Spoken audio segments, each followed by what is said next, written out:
কতবার ফোন করেছি? জানি না। ছেলে পক্ষ দেখতে এসে আমার বিয়ে ঠিক করে ফেলেছে। আমি পার্লারের নাম দিয়ে তোমার কাছে চলে এসেছি।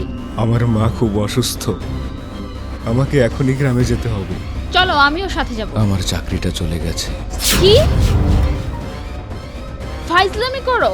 1 মাস হতে না হতেই চাকরি নাই? আমি আর পারবো না, সরি। যেই ছেলের ভবিষ্যৎ নেই তার জন্য এত বড় রিস্ক নিতে পারবো না। বড় বাচ্চা বেঁচে গেলাম, সৌভাগ্য আমার। বাড়িতে জানাইনি, জানলে তো কেলেঙ্কারি হয়ে যেত। ভালো থেকো, আজ থেকে আমাদের কোনো সম্পর্ক নেই।